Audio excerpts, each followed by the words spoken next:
하나님은 그의 백성들이 거룩한 삶을 살기 원하십니다. 하나님이 거룩하신 분이셔서 부정한 몸으로는 하나님과 함께할 수 없기 때문에 하나님과 함께할 수 없는 사람은 하나님께서 예비하신 축복의 길을 걸어갈 수도 없고, 또 축복의 길을 방해하는 수많은 적들과의 싸움에서 승리할 수 없기 때문에 거룩하라 이렇게 말씀하신 것입니다.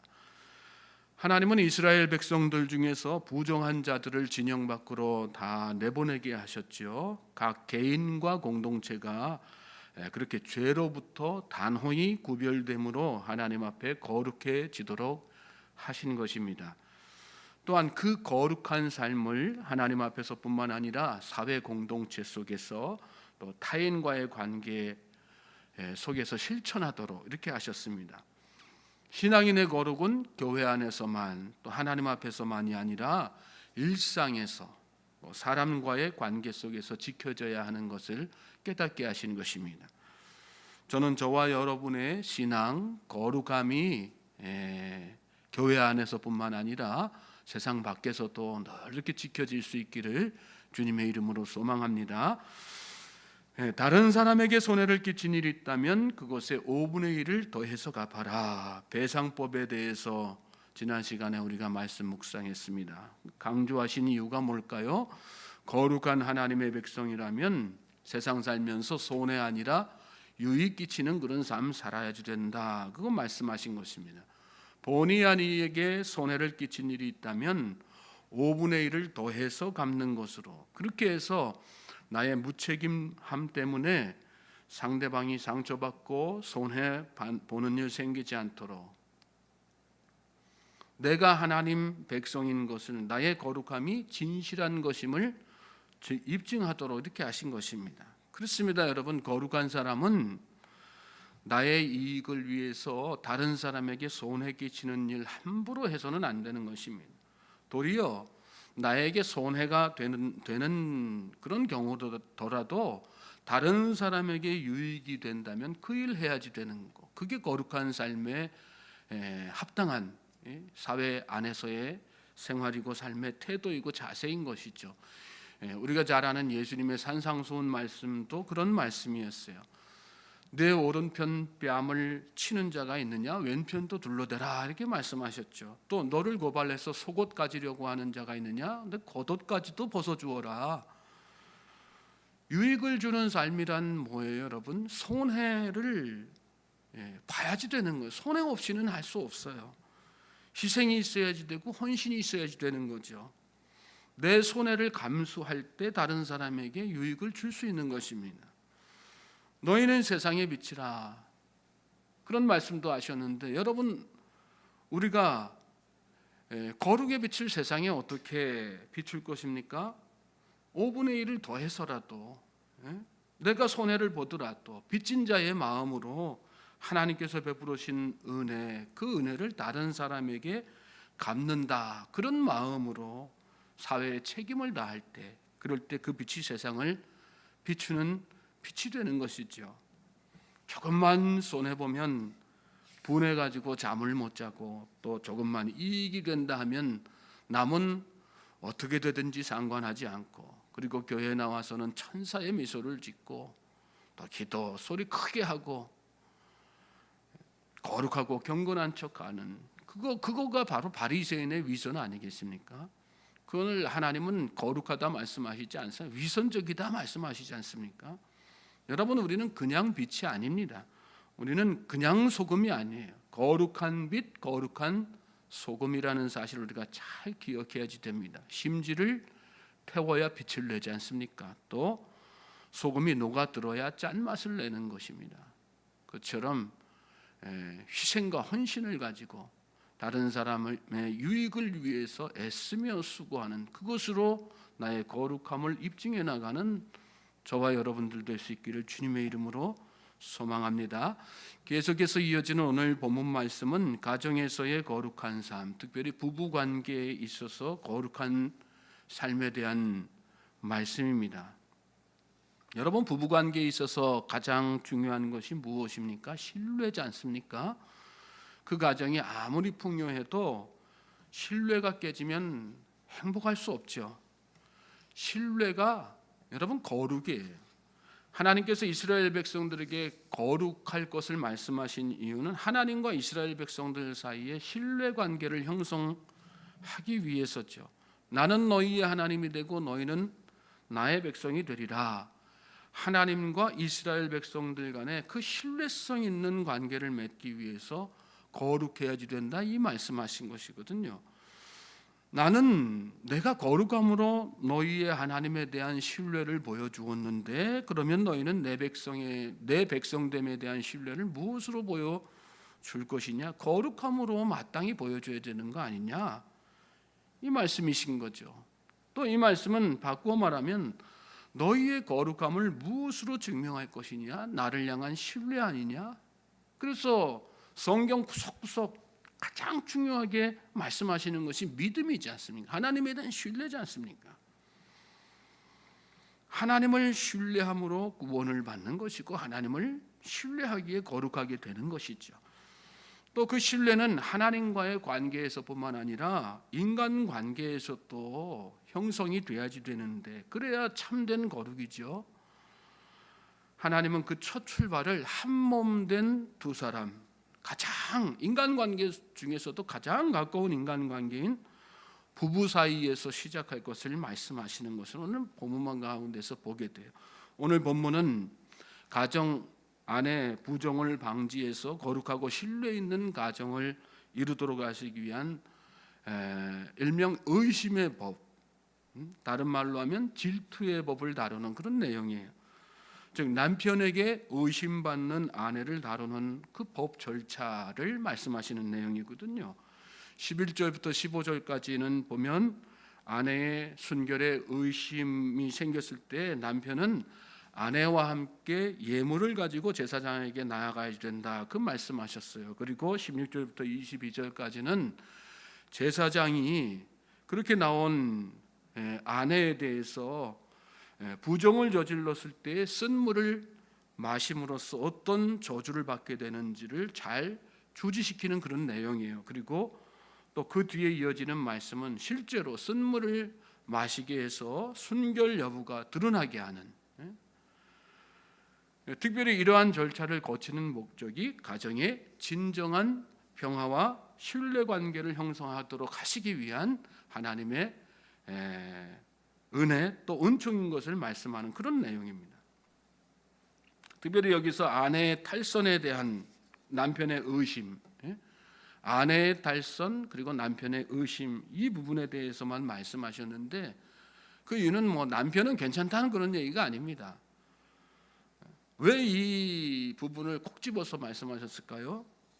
당시에는 여인들이 사회적으로 부당한 대우를 많이 받았거든요. 그래서 남편이 의심해서 몰아가면 아내들은 억울하게 처벌받는 경우가 참 많았습니다. 그래서 그런 일들을 미연에 방지하시기 위해서, 아내들의 권익을 보장해 주시기 위해서 이런 법장치를 마련해 주신 것이다.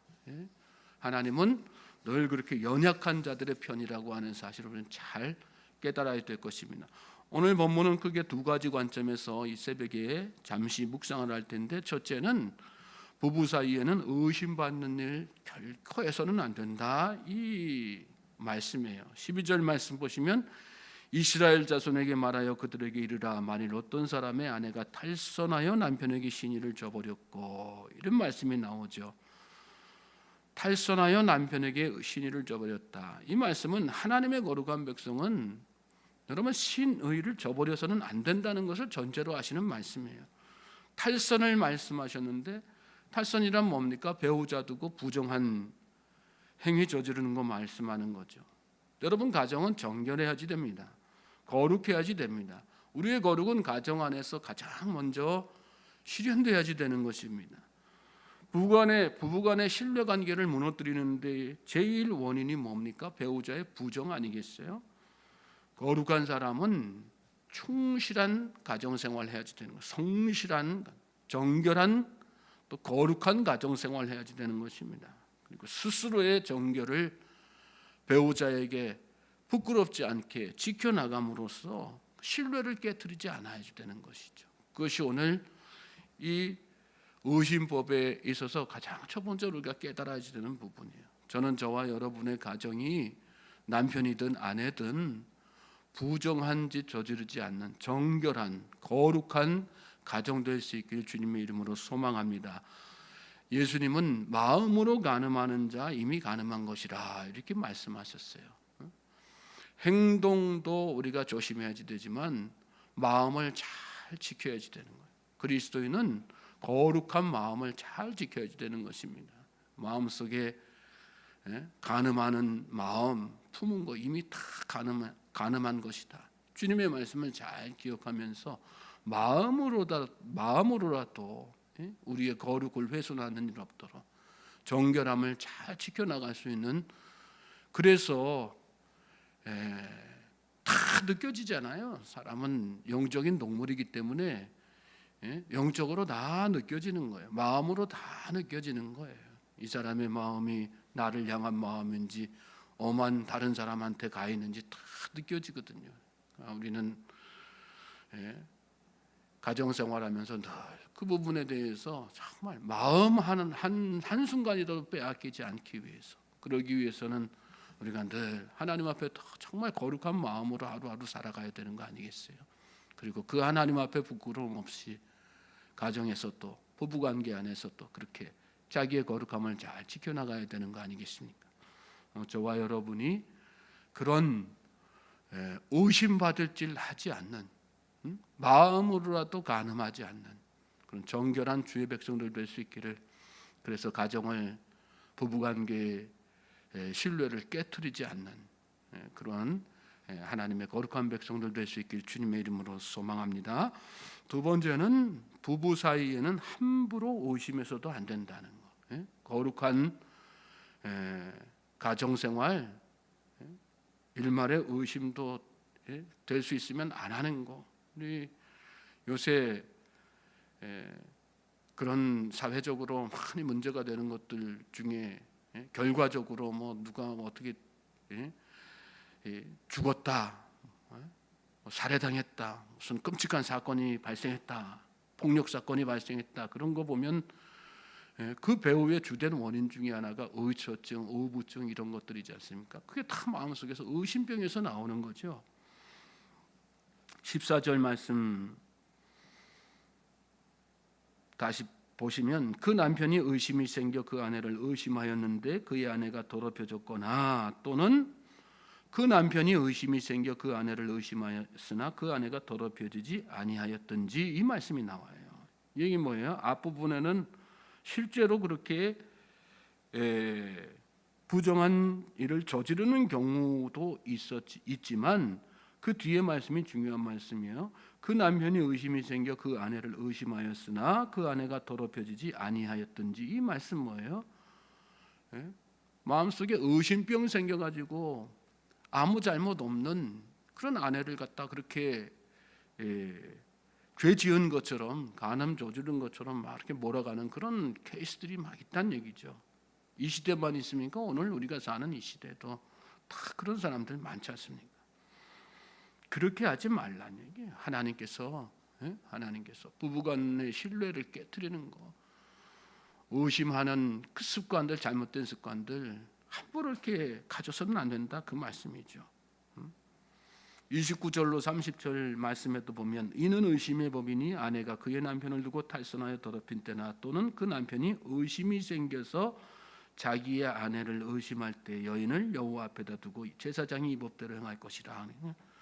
남편이 의심이 생겨가지고 그럴 때 함부로 이렇게 막 하지 말고 절차대로 아내의 억울한 일 생기지 않도록 잘 풀어라. 그렇게 해서 가정의 신뢰관계를 회복하고, 또 주님께서 이루게 하신 가정이 있잖아요. 그 가정 잘 지켜나갈 수 있도록 해라. 그것이 거룩한 가정의 합당한 모습이다, 이 말씀하신 거지 않습니까? 자, 그 뒤에 이어지는 말씀은 그런 관점에서 이 의심되는 아내를 의심하는 남편이 의심되는 아내를 어떻게 해야지 되는가 하는 절차에 대한 법을 쭉 이렇게 말씀하시죠. 제사장을 데리고 가요. 그리고 소제물 가지고 가서 제사장 앞에 데리고 가죠. 제사장 앞에 데리고 가라는 것은 뭐예요? 함부로 판단하고 함부로 행동하지 말라, 이 말씀하신 거예요. 당사자는 그렇죠. 의심병에 빠지면 당사자는 올바른 판단이 안 되지 않습니까? 그러니까 올바른 판단 안 되는 네 판단력에 의지하지 말고 제3자, 특별히 하나님께서, 이 제사장은 하나님께서 세우신 사람이니까 하나님의 지혜로 올바르게 판단할 수 있도록 이런 절차들을 다 가져라. 참어린자 3개면 살인도 멸한다, 그런 말씀 있지 않습니까? 그런 얘기도 있지, 속담도 있지 않습니까? 마찬가지예요. 참고 또 시간 보내면서 절차대로 다 이렇게 하는 중에 흥분된 마음 다 가라앉히고 의심도 가급적이면 거두어 버리고 그 감정적인 요소를 다 배제해서 합당하게 하나님의 섭리대로 하나님의 판단에 맡기도록, 특별히 제사장 통해 가지고 이런 일들 다 하게 하신 이유가 뭘까요? 하나님께서 모든 것 다 판단하신다는 것을 깨닫게 하시기 위해서 그러신 거예요. 24절로 28절 말씀 보면 제사장은 그 소제물 중에서 한 움큼 취하여 그 여자에게 기억나게 하는 소제물로 제단 위에 불사르고 그 후에 여인에게 그 물을 마시게 할지라. 그 물을 마시게 한 후에 만일 여인이 몸을 더럽혀서 남편에게 범죄하였으면 그 결과가 다 이렇게 나타나도록 이렇게 하나님께서 하신다는 말씀이죠. 그 속에 들어가서 그 물이 쓰게 되고 그의 배가 부으며 그의 넓적다리가 마를 것이다.